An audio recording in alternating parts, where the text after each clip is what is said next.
Seruan Salemba 2024. Tegakkan konstitusi, pulihkan hak kewargaan dan peradaban berbangsa. Kami, para ilmuwan, merupakan warga negara yang memikul beban kepemimpinan moral dan intelektual. Kami memiliki sikap politik yang dilandasi oleh kebenaran ilmiah dan kepekaan sosial akan kebutuhan segenap warga, serta melakukan penilaian kritis atas kebijakan publik agar tetap mengacu pada nilai-nilai dan spirit pendiri bangsa, yaitu Pancasila dan Konstitusi. Kami memegang teguh kebebasan akademik dan otonomi keilmuan saat menjalankan fungsi utama ilmu pengetahuan, serta tidak berbicara atau berjuang di atas kepentingan kekuasaan dan uang. Kami bersuara sebagai gerakan moral dan intelektual. Dengan ini kami menyampaikan pendapat akademik kami atas situasi nasional dan implikasi luasnya bagi kehidupan bermasyarakat, berbangsa dan bernegara. Pertama, konstitusi mewajibkan presiden sebagai kepala negara dan kepala pemerintahan untuk berdiri di atas semua golongan. Dalam prakteknya terjadi penyalahgunaan kekuasaan dengan rekayasa hukum atau politisasi yudisial yang makin meruntuhkan demokrasi. Diubahnya berbagai aturan dan kebijakan, melemahkan pemberantasan korupsi dan merugikan hak rakyat dari bidang kesehatan, ketenagakerjaan hingga mineral dan pertambangan, yang berakibat tersingkirnya masyarakat adat, hutan, dan kepunahan keanekaragaman hayati sebagai sumber pengetahuan, pangan, dan obat-obatan.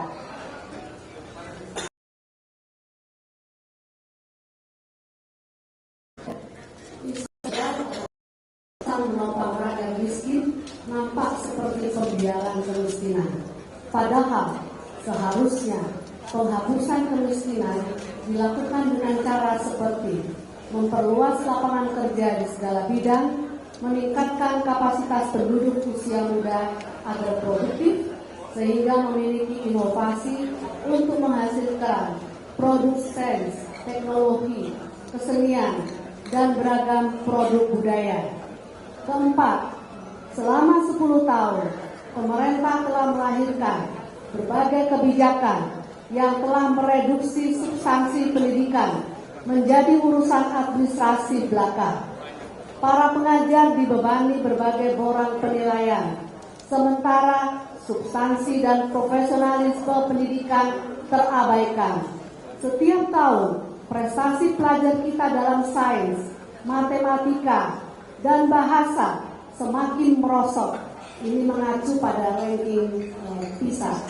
Di perguruan tinggi, jarang ada capaian mencolok dalam bidang sains, teknologi, kesehatan, dan sosial humaniora. Oleh karena adanya pembatasan ruang gerak ilmuwan dan hambatan dana, sehingga tidak dapat menjawab kebutuhan kemanusiaan dan peradaban.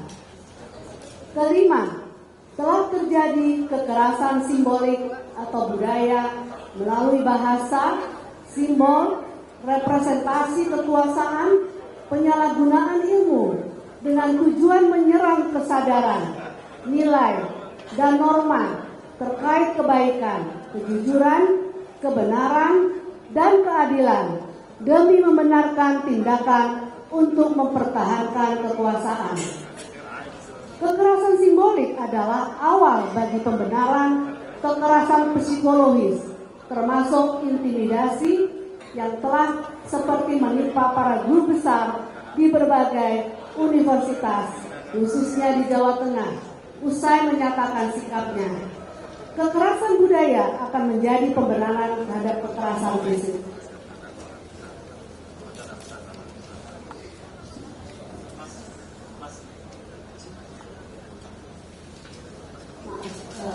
Kekerasan simbolik adalah awal bagi pembenaran kekerasan psikologis, termasuk intimidasi, seperti yang telah menimpa para guru besar di berbagai universitas, khususnya di Jawa Tengah, usai menyatakan sikapnya. Selanjutnya, kekerasan budaya juga akan menjadi pembenaran bagi kekerasan fisik. Atas penilaian situasi nasional di atas, bersama ini kami menyerukan: 1. Mendesak negara-negara untuk menyiapkan suksesi kekuasaan dengan cara bermartabat dan beretika demi kepentingan yang luas dari bangsa dan negara. 2. Mendesak dilakukannya reformasi hukum, khususnya atas produk perundang-undangan terkait politik dan pemilu, dan berbagai peraturan perundang-undangan lain yang berimplikasi pada hayat hidup orang banyak dengan proses transparan dan akuntabel, serta tidak lagi merumuskan hukum yang substansinya mengabaikan kedaulatan rakyat, apalagi hanya mengutamakan kepentingan segelintir orang, apalagi satu keluarga. 3. Mendukung parlemen DPR untuk segera bekerja menjalankan fungsi-fungsinya untuk menyuarakan suara rakyat, melakukan pendidikan secara terbuka terhadap penyalahgunaan kekuasaan yang dilakukan oleh eksekutif presiden agar dapat dipertanggungjawabkan secara konstitusional. Sekali lagi, mendukung parlemen untuk segera bekerja menjalankan fungsi-fungsi menyuarakan suara rakyat, melakukan penyelidikan secara terbuka terhadap penyalahgunaan kekuasaan. 4.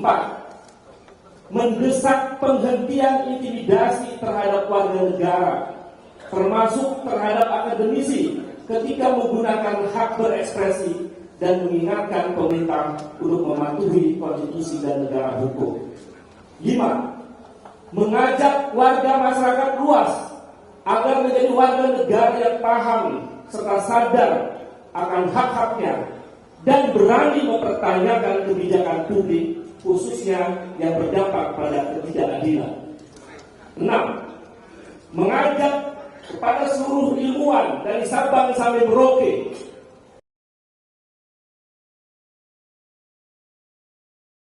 menghasilkan ilmu pengetahuan demi Republik hidup berbangsa dan bernegara dengan mengutamakan nilai etika, moral, serta budaya luhur yang diamanatkan oleh para pendiri bangsa. 7.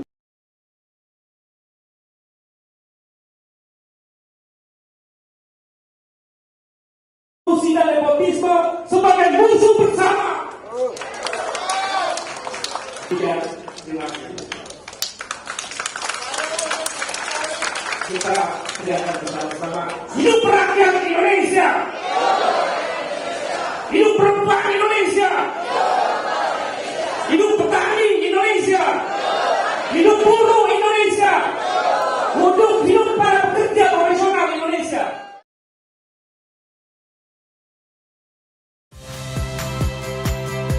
Saya Friska Clarissa. Saksikan program-program Kompas TV melalui siaran digital, pay TV, dan media streaming lainnya. Kompas TV, independen, terpercaya.